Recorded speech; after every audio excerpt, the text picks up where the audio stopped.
Ngayong araw po mga kalingap, meron po tayong gagawing bago po sa atin. So, kailangan ko po mag-transform. Tawag niyan, ayoko po magpapagupit ng maiksi. Kailangan natin mag-transform. So, magpapagupit po tayo mga kalingap ng medyo maiksi. And yun, ako komportable po mga kalingap sa maiksing gupit. Pero for this sige po, try po natin. And yun, papagupit po ako ng buzz cut. Po, congrats kay Maestro 21 TV. Congrats! Siya pong pinanghalpon na Best Reactor ngayong buwan po ng January 2024.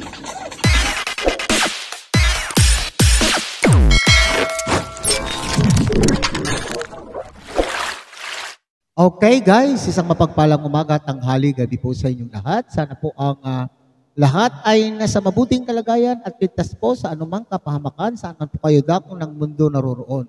Ako po muli ang inyong lingkod, Maestro 21 TV, at sa ating pong video ngayong araw na ito, tayo po ay muling magbibigay ng panibagong reaction at ito nga po ay tungkol sa transformation. Okay? Doon sa transformation po ni Papa Joms, ano po ang dahilan? Bakit bigla-bigla na lang pong nagpagupit o nag-transform? Bakit gusto po ni Papa Joms na mag-transform? Ano kaya daw po ang dahilan? Ito ba ay may kaugnayan doon sa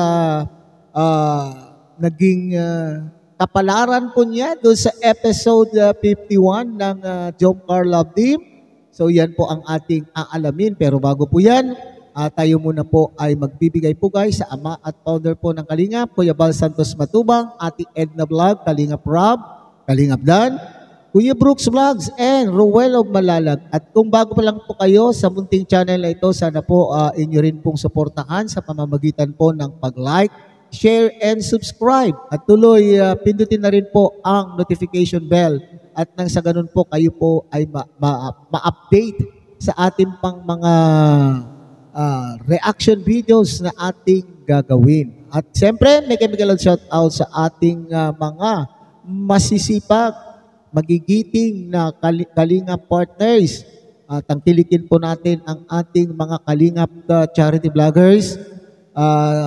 And siyempre sa ating mga kasamahan po dyan sa Karepa, Kalingap Reactor partners sa pamumuno po yan ng aming presidente, Javier De Leon, a.k.a.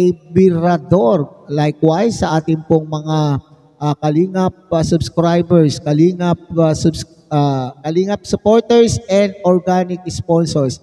At magandang umaga, magandang tanghali din po sa ating mga kapatid po dyan sa Team Siomai and ng Kalaki Community at ang buong Kalaki Community. Alright, so wag na po tayong magpatumpik-tumpik pa mga Kalingap, mga kaibigan. Bago po tayo mag-proceed, ay mayroon pa akong ipapanood sa inyo na maikling video clip mula po sa channel po ni Kalingap Jomar. At ito nga po ay tungkol po sa kanyang pag-total transformation. Tunghayan po natin mga kapatid. Ngayong araw po mga kalingap, meron po tayong gagawing bago po sa atin. So, kailangan ko po mag-transform. Tawag niyan, ayoko po magpapagupit ng maiksi. Kailangan natin mag-transform.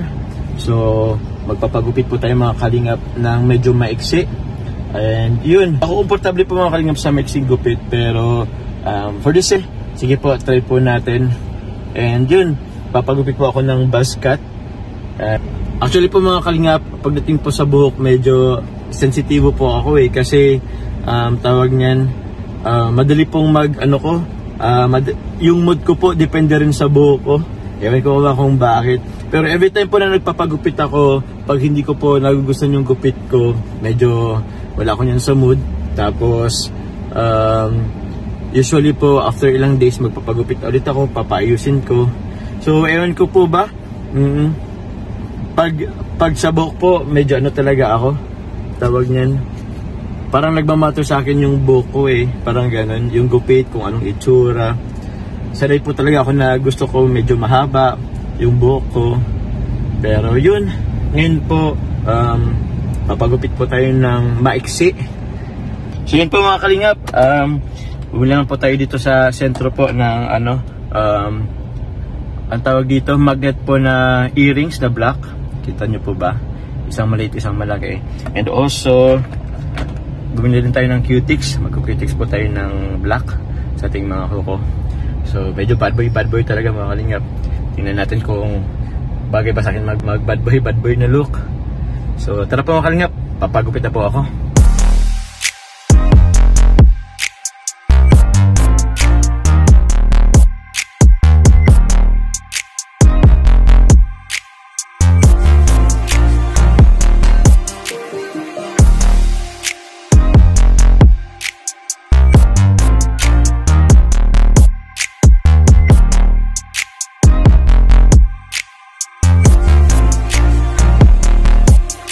Okay, so yan po yung sinasabing dahilan po ni Kalingap Jomar or ni Papa Joms, ha, mga kapatid.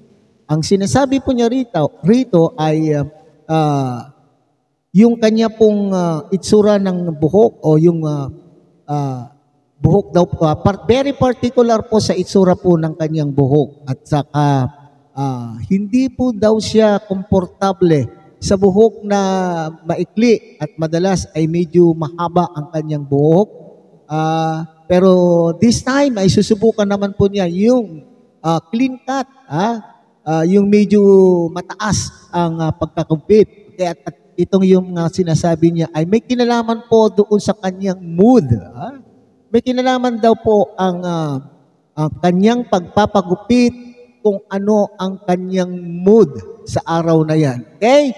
So, ito ba'y sinasabi, marami tayong nababasang mga komento na sinasabi po na may kinalaman ba ito doon sa pagkabasted ni Papa Joms sa episode 51? Okay, dito po sa naturang video, kung gusto po, nais nyo pong mapanood ang kabuuan po ng video po ni Papa Joms ay bisitahin po ang kanyang channel. Sinasabi na may binanggit po ni Papa Joms po dito na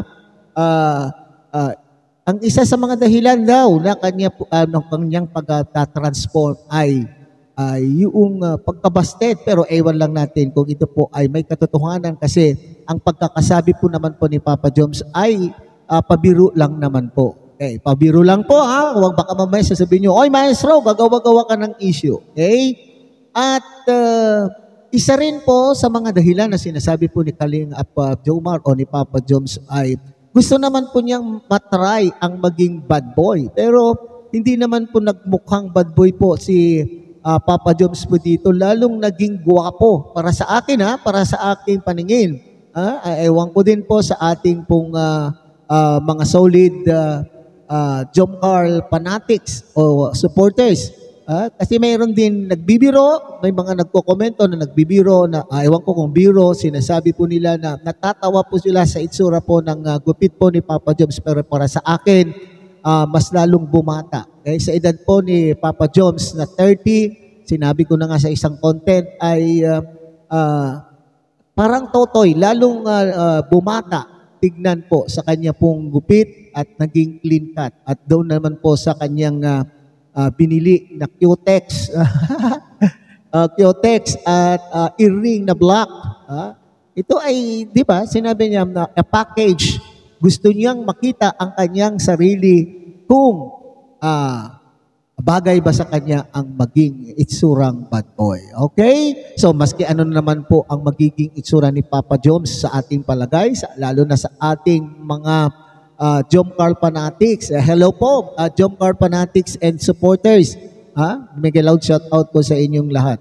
Maski ano naman po ang itsura po ni Papa Joms, alam ko, susuportahan pa rin at mamahalin pa rin po ng ating mga Jom Carl supporters or mga taga-suporta po ng love team. Di ba?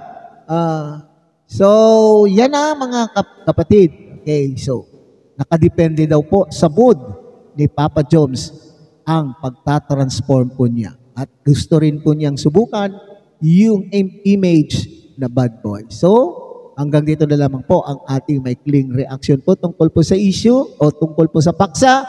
Muli, tangkilikin po natin Kuya Bal Santos Matubang, Ate Edna Vlog, Kalingap Rob, Kalingap Dan, Kuya Brooks Vlog, and Ruel of Malalag. At kung bago po lang kayo sa munting channel nito, sana po inyo rin pong idamay na rin po sa inyong pagsuporta sa pamamagitan po ng pag-like, share, and subscribe at tuloy pindutin na rin po ang notification bell at nang sa ganun po kayo po ay ma-update sa susunod pa nating mga reaction videos na ating gagawin. Muli isang mapagpalang umaga, tanghali, gabi po sa inyong lahat.